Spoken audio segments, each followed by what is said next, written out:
আমি জাস্ট বাচ্চা নিয়ে আসছি লাইফে আমার যে কত রকমের পিকচার্স আছে, কারণ কি ওনার কথা তো আমি যোগ্যই মনে করি না যে সেই জায়গা থেকে যুক্তিকতা আমি দিব। তার সময় নেই অযোগ্যদেরকে নিয়ে কথা বলার। তাহলে এই যে এতক্ষণ শবনম বুবলিকে নিয়ে কথা বললেন, এত সময় তিনি পেলেন কোথায়? আপনাদের কাছে প্রশ্ন।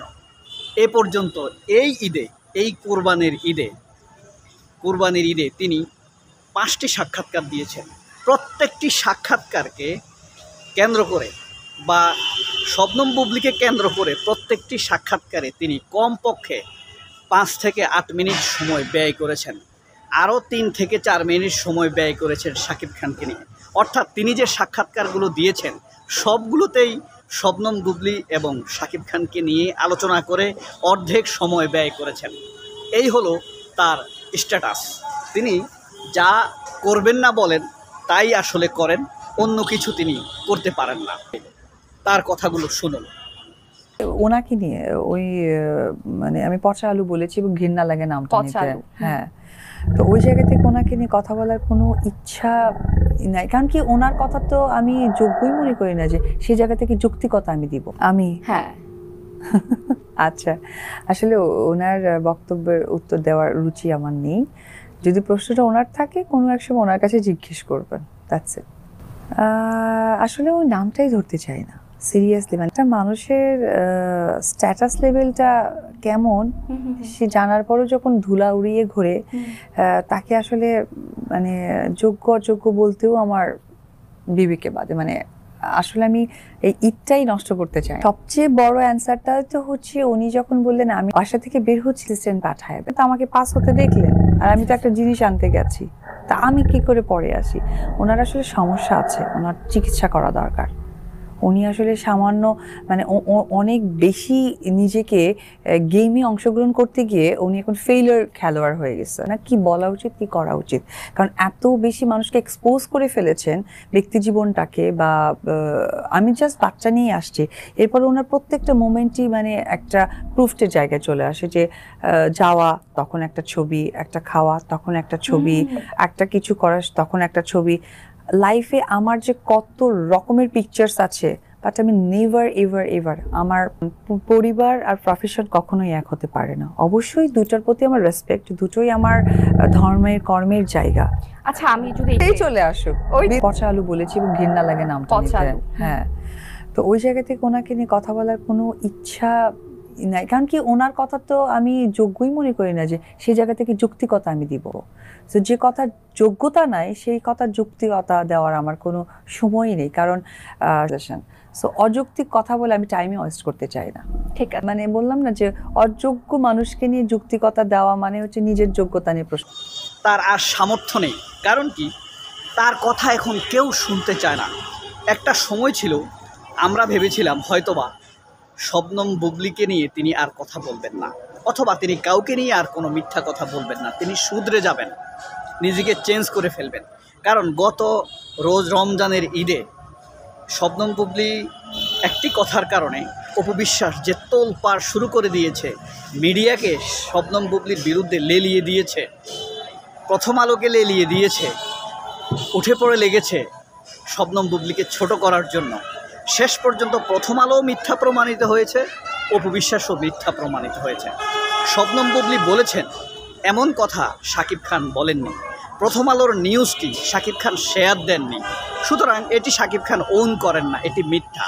প্রথম আলো দক্ষতার সাথে সাহস নিয়ে বলতে পারেনি শাকিব খানের কোন পরিবারের সদস্য, কে প্রথম আলোকে বলেছে শাকিব খানের জন্য পাত্রী দেখছে, কে বলেছে শবনম বুবলি এবং অপবিশ্বাসের শাকিব খানের পরিবারে যেতে নিষেধ, এই জিনিসটি তারা প্রমাণ করতে পারেনি। তার পরিপ্রেক্ষিতে দেশের কাছে, মানুষের কাছে স্পষ্ট প্রমাণিত হয়ে গিয়েছে আসলে অপবিশ্বাস যা বলছেন সেগুলো সঠিক নয়, মিথ্যা। এবং সঠিক জিনিস তিনি বলছেন না, মিথ্যা লুকাচ্ছেন, মানুষের সাথে প্রতারণা করছেন, মিথ্যা তথ্য দিচ্ছেন। আবার প্রমাণিত হয়েছে যখন কিছুদিন পরে, অর্থাৎ মে মাসের 13 তারিখে যখন নিউজ হলো যে শবনম বুবলি এবং শরীফুল রাজ বিয়ে করেছেন, সেটি কয়েকদিনের মানুষ তুড়ি মেরে উড়িয়ে দিয়েছে, কারণ সেই মিথ্যা সংবাদটি মানুষ মোটেই বিশ্বাস করেনি। অর্থাৎ শবনম বুবলিকে কোনো কথা বলতে হয়নি, এমনিতেই মানুষ সেটিকে মিথ্যা সংবাদ হিসাবে উড়িয়ে দিয়েছে। প্রথম আলো, জনকণ্ঠ, দেশ টিভি কোনো কিছুই ধোপে টিকেনি এই বিষয়ে। সুতরাং আমরা যা ভেবেছিলাম সেই ঘটনাগুলোর পর যখন শবনম বুবলি সত্য প্রমাণিত হয়েছেন, অপু বিশ্বাস মিথ্যা প্রমাণিত হয়েছেন, ভেবেছিলাম তারপরে হয়তোবা শুধরে যাবেন এই অপু বিশ্বাস। কিন্তু তিনি কি শুধরেছেন? না, শুধরেননি। এই যে দেখুন, মাত্র সেই ঘটনার কয়েকদিন পরে এই ঘটনাটি ঘটল যে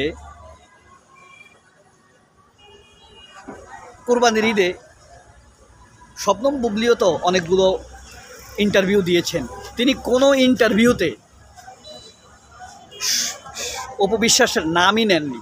আর অপু বিশ্বাস প্রত্যেকটি ইন্টারভিউতে শবনম বুবলি এবং শাকিব খানকে নিয়েই কথা বলেছেন।